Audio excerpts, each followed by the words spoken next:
Waan jiraachuu dhaqame oduun dadhabu siniif amantan.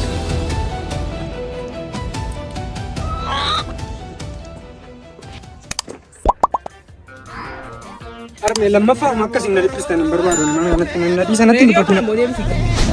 Gaamee deebis sitti mee iyyisiisaa kaatee kan ammoo reediyoo abbaa keetii amma immoo kanaan dhufee dubbiin irraa buusu deebis kottu sitti meera. Teephi qabatan godhatiin haamee ana dubbii mana barbaaddu akkam baduu barbaaddu eegana.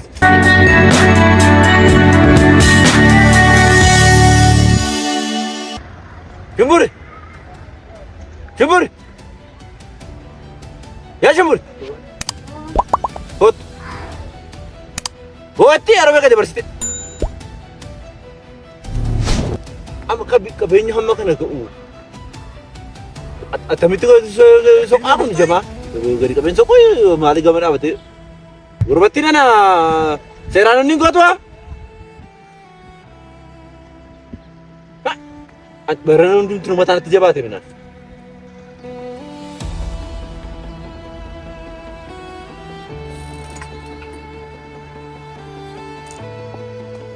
Dhibba meeqa si waamuun qaban sagalee koo dhaggeeffachuudhaaf ati hawwachuudhaaf. Baay'ina wanti hin dhageenye abba. Talis! Utuu kan eenyu ta'e moo beekta? Gurri kee ala dhaggeeffata. Yoo ettee kaata lafaatu taatte. Kan koo wanta mini kanatti yeroo meeqa dabarsitu?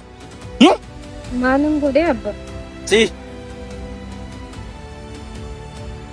Gammeen siif abbaan gammee qabeenya koo kanaafi. Na ajjeesuudhaaf mana kooroo dhigee na kan isaan marsanii lolaa kunoo ittiin riqicha ittiin ijaaru sana baatanii gara isaa ittiin deemanii waan biraa miti qabeenya koo abbaan gammee qabeenya koo gammeensiif ani qabeenya koo irraa du'uur ati du'uu wayya yeroon si dhashee namni na bira hin jiru yeroon si guddise namni na bira hin jiru ana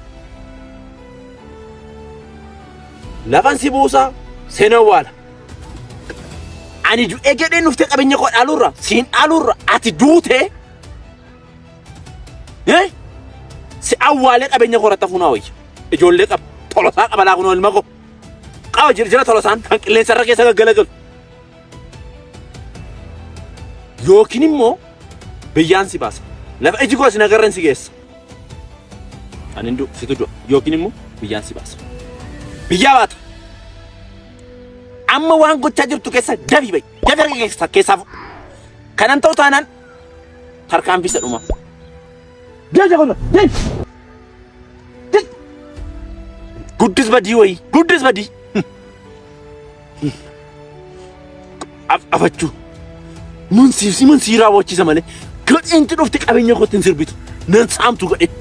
Laafuma si buusas. Isa na saamuudhaaf natti marmaarti. Ishee dhumti qeeqootti marmaartu kunumti iyyuu nan shakka ishee mayyuu. Ishee manatti marmaartu kanan shakkaan. Baatalas. Maal si saareen taa gurbaa?